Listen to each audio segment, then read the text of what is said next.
The live TV, सच सबसे आगे। नमस्कार, मैं हूं रंजीत झा और आप देख रहे हैं द लाइव टीवी। महाराष्ट्र की सियासत में बीजेपी उलझती जा रही है। दरअसल लोकसभा चुनाव बस आने ही वाला है, लेकिन इस बीच सीट शेयरिंग के फॉर्मूले में बीजेपी फंस गई है। शिंदे और पवार ने इनका खेल बिगाड़ना शुरू कर दिया है।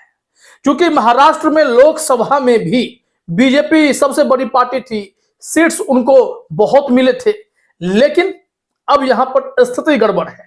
क्योंकि जो गठबंधन इन लोगों का है वो बेमेल गठबंधन है। जिस नियत से तमाम नेताओं को तोड़कर बीजेपी ने अपने साथ खड़ा कर सरकार चलाने का काम किया है, इस गठबंधन पर हमेशा से सवाल रहा है। और ऐसे में जो नेता जिस उम्मीद के साथ बीजेपी से जुड़ गए, अब उन लोगों ने लोकसभा चुनाव में बीजेपी की बेचैनी बढ़ानी शुरू कर दी है। मतलब पेच फंस रहा है। दरअसल जिस सीट पर शिंदे गुट के सांसद जमे हुए हैं और जिस सीट पर बीजेपी के सांसद जमे हुए हैं, कोई अपनी सीट छोड़ने के मूड में नहीं है। ऐसे में अजित पवार का एक गुट और भी आ गया है और यहां पर सीट शेयरिंग का फॉर्मूला कहां कहां फंस रहा है, इस रिपोर्ट में आप आसानी से समझ जाएंगे। और इस खेल से बीजेपी निपटेगी कैसे? प्रफुल्ल पटेल का कहना है कि ऑल इज वेल है, बीजेपी को ज्यादा ही मिलेगा, कम नहीं मिलेगा। 23 सीटें 2019 वाले लोकसभा में बीजेपी के खाते में महाराष्ट्र में आई थी, लेकिन इस बार मामला कुछ और है। तो जरा देखिए अपने स्क्रीन पर नवभारत टाइम्स की रिपोर्ट क्या कहती है। नवभारत टाइम्स ने लिखा है, महाराष्ट्र पॉलिटिक्स, लोकसभा चुनाव से पहले सत्तारूढ़ महायुति में शुरू हुआ घमासान, इन सीटों पर फंसा पेंच। वो कौन कौन सी सीटें हैं जो बीजेपी की टेंशन बढ़ा रही है, या फिर शिंदे और अजित पवार जो बागी होकर अपने मूल पार्टी से अलग हुए और खुद को ही फिर मूल पार्टी भी कहलवा लिया। फिर चाहे वो फैसला चुनाव आयोग से हुआ हो या महाराष्ट्र विधानसभा स्पीकर के जरिए हुआ हो, अब यही लोग असली शिवसेना बन चुके हैं और असली एनसीपी भी बन चुके हैं। जिनके संस्थापक थे उन लोगों का कोई हक उस पार्टी पर रहा नहीं। और अब जो इन लोगों का गठबंधन है, चाहे बीजेपी हो, इसमें शिंदे की बात करें, शिंदे की शिवसेना की बात करें या अजित पवार के एनसीपी की बात करें, इन तो तीनों को अब सीट बंटवारे पर माथापच्ची करनी पड़ रही है। लिखा गया है कि लोकसभा चुनाव से पहले ही महाराष्ट्र में खेल बिगड़ रहा है। महायुति के घटक दल बीजेपी, शिवसेना और एनसीपी गुटों के बीच सीटों को लेकर टकराव सामने आ रहा है। महायुति के बीच जिन सीटों को लेकर संग्राम मचा है, उनमें ज्यादातर सीटें शामिल हैं जिन पर एकनाथ शिंदे के नेतृत्व वाली शिवसेना के सांसद हैं। इनमें दक्षिण मुंबई, शिरूर, मावल, हिंगोली, रत्नागिरी, सिंधुदुर्ग, छत्रपति संभाजीनगर, नासिक की सीटों पर बीजेपी के स्थानीय इकाइयां दावा कर रही हैं। अब ये जो दक्षिण मुंबई की सीट है, शिरूर है, मावल, हिंगोली है, ये तमाम ऐसी सीटें हैं जहां पर विवाद इसलिए मच रहा है क्योंकि अलग अलग दलों के नेता वहां पर जो है पहले से सांसद रहे हैं। और यहां बीजेपी जब सीट शेयरिंग का फॉर्मूला निकाल रही है तो उसमें से उन सारे सीटों पर बीजेपी अपना हक जमा रही है। इसको लेकर बीजेपी का खेल बिगाड़ने के लिए एकनाथ शिंदे ने, और फिर इनका नाम अगर आप देखें अजित पवार साहब का, तो ये चाह रहे हैं कि बीजेपी अपनी गोटी ज्यादा न फिट कर ले, इसलिए विवाद खड़ा करने में लगे हुए हैं, टकराव की स्थिति उत्पन्न कर चुके हैं। आइए जरा दिखाते हैं कि जिन सीटों की चर्चा हुई है उन सीटों पर इस वक्त क्या समीकरण है और कैसे बीजेपी की परेशानी यहां सीट शेयरिंग को लेकर बढ़ने वाली है, क्योंकि दो और दलों को खुश करना है। ऐसे में अब जो इतने सारे सीट हैं उसका बंटवारा कैसे होगा।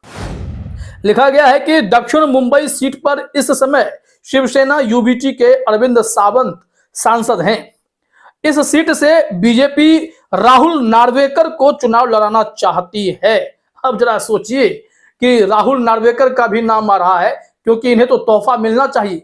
महाराष्ट्र विधानसभा स्पीकर ने बहुत ही जबरदस्त फैसले दिए हैं और सारे फैसले सरकार का समर्थन देने वाले दलों के पास आ गया। क्योंकि आप देखें, शिंदे के हक में भी फैसला आ गया और यहां अजित पवार आए तो उनके भी हक में पार्टी उनको सौंप दी गई, चुनाव चिन्ह उनको सौंप दिए गए और नार्वेकर साहब भी मुहर पर मुहर लगाते रहे, विधायकों को अयोग्य तक नहीं किया। अब यहां से आगे लिखा हुआ है कि इस सीट से बीजेपी राहुल नार्वेकर को चुनाव लड़ाना चाहती है। वहीं खबर है कि शिवसेना ने मिलिंद देवड़ा को चुनाव की तैयारी करने का निर्देश दिया है। जब से वह शिवसेना में आए हैं, समीकरण बदल गए हैं। मिलिंद देवड़ा हाल ही में कांग्रेस छोड़कर शिवसेना शिंदे गुट में शामिल हुए। वह 2 बार दक्षिण मुंबई सीट से सांसद भी रहे हैं। चौंकाने वाली बात यह है कि मिलिंद को इसी महीने राज्यसभा के लिए चुना गया है। ऐसे में क्या वो दोबारा लोकसभा भी लड़ना चाहते हैं, क्योंकि पूर्व में वो 2 बार सांसद रह चुके हैं।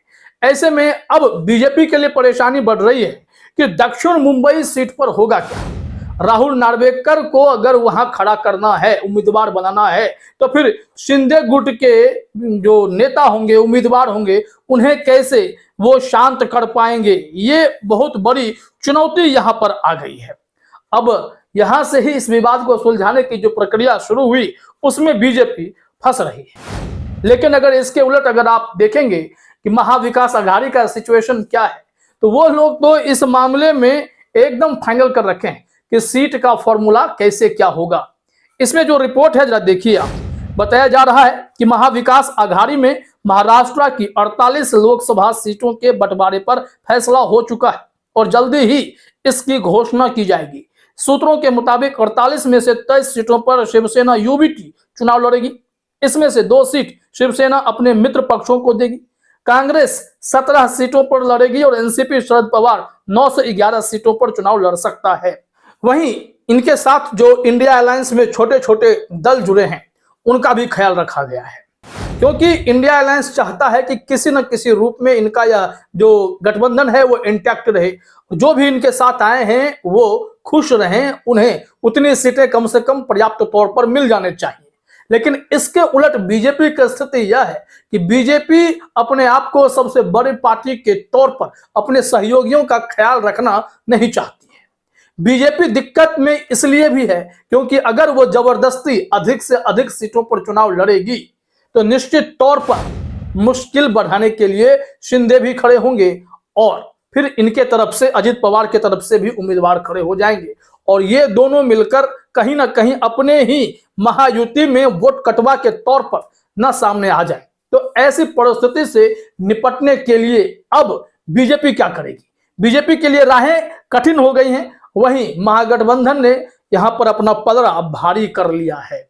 अब देखना यह होगा कि जिन जिन सीटों की चर्चा हुई, खास करके दक्षिण मुंबई पर, क्या राहुल नार्वेकर को लोकसभा उम्मीदवार बीजेपी बना पाएगी या फिर शिंदे के दबाव में, अजित पवार के दबाव में वो बैकफुट पर आएगी। इंतजार करना पड़ेगा, क्योंकि महाराष्ट्र की सियासत पर सबकी नजर होगी। जिस तरीके से जो महाराष्ट्र विधानसभा का कार्यकाल चला, वो सबसे ज्यादा विवादास्पद और राजनीति की नैतिकता के परे जाकर यह कार्यकाल चला है। इसमें बीजेपी ने सत्ता हथियाने के लिए ऑपरेशन लोटस चलाया, तमाम विधायकों को तोड़ा, खरीद फरोख्त के बहुत बड़े आरोप लगे, सुप्रीम कोर्ट से राज्यपाल को फटकार पड़ी, स्पीकर साहब को भी फटकार पड़ी और अंतिम में पाले में गेंद स्पीकर साहब के पास जाने के बावजूद भी यहां पर स्पीकर साहब ने कोई ठीक इंसाफ नहीं किया। मामला फिर से अदालत में, लेकिन अदालत में भी सुनवाई अब हो नहीं पाई है। तो निश्चित तौर पर लोकसभा चुनाव के बाद अगर फैसला आ भी जाएगा तो क्या ही फर्क पड़ेगा, तब तक तो धीरे धीरे कार्यकाल ही खत्म होने को है। तो कुल मिलाकर बड़ी खबर यह है कि राजनीतिक तौर पर लोकसभा चुनाव से ठीक पहले महाराष्ट्र में सीट शेयरिंग के फॉर्मूला पर बीजेपी उलझती चली गई है। फिलहाल इस वीडियो में इतना ही। आप सभी का हमसे जुड़ने के लिए बहुत बहुत धन्यवाद। द लाइव टीवी, सच सबसे आगे।